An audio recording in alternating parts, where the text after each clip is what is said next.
మహబూబాబాద్ జిల్లా కేంద్రంలోని భట్టు అంజయ్య నగర్లో చోటు చేసుకుంది. కాలనీలో మౌలిక వసతులు కల్పించాలని నినాదాలు చేశారు.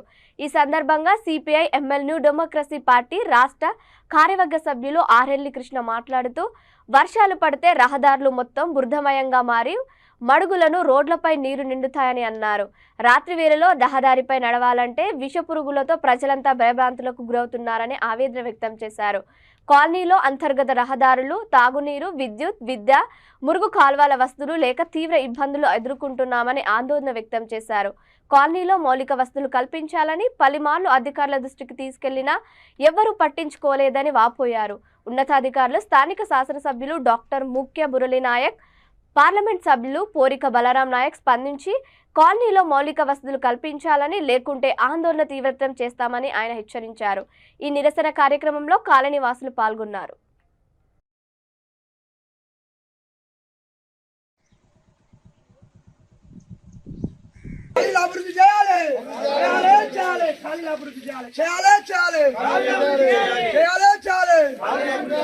అధికారులు గాని ఆఫీసర్లు గాని వచ్చి చూడాలి, మా ఖాళీలకు పరిష్కారం చేయాలి, ఖాళీలకు పరిష్కారం చేయాలి, ఖాళీలకు Kanakayya Nagar, Jayashankar colony, Doranna colony, Bhattanjana Nagar colony 4 కాలనీలు అభివృద్ధి చేయాలి.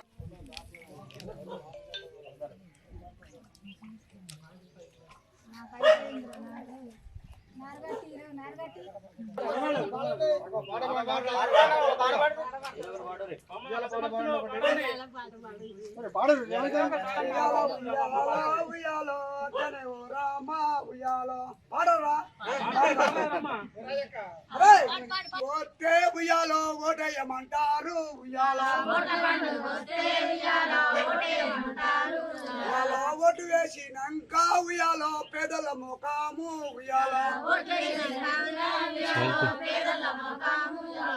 పేదల ముఖాము, ఉయ్యాలో చూడకపోయిండు, ఉయ్యాలో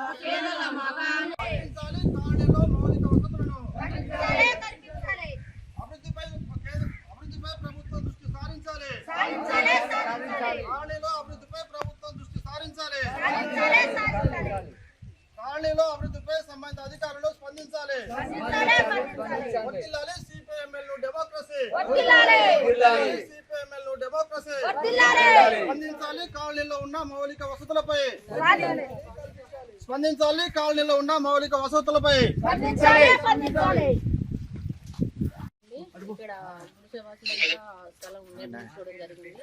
అందరూ అప్పటి నుండి ఇప్పటి వరకు అంటే గత 15 సంవత్సరాల నుండి మాది ఇదే పరిస్థితి. మహబూబాబాద్కు కొంచెం దూరంలో ఉంటుంది. ఇక్కడ ఎమ్మెల్యేలు కానీ ఎంపీలు కానీ ఇక్కడ నుండి వెళ్ళిన వాళ్ళే ఉన్నారు. కానీ ఇక్కడ కనీసానికి మనం ఎక్కడో ఏజెన్సీ ప్రాంతంలో కూడా వెళ్ళినా కూడా కొంచెం అభివృద్ధి చెందిన ప్రాంతాలు ఉన్నాయి. కానీ మనకి సిటీకి కొంచెం దూరంలో ఉన్న మా పరిస్థితి మాత్రం ఈ దారుణంగా ఉంది. రోడ్లు కానీ, కరెంటు కానీ, విద్య కానీ, పిల్లలు ఎక్కడికైనా వెళ్ళాలంటే చదువుకోవాలన్నా చాలా అంటే కనీసానికి తాగు వాటర్ కూడా నోచుకోలేని స్థితిలో ఇప్పుడు ఇక్కడున్న జనాలు జీవించడం జరుగుతున్నది.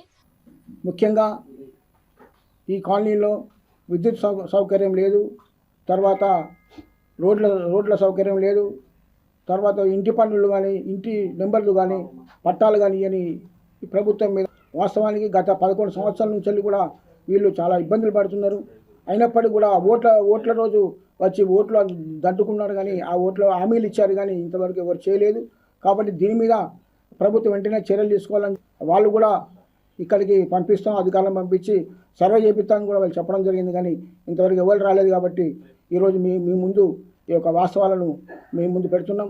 కాబట్టి వీటిని పరిష్కరించాలని మేము సిపిఎంఎల్ న్యూ డెమోక్రసీ తరఫున ప్రభుత్వాన్ని డిమాండ్ చేస్తున్నాం.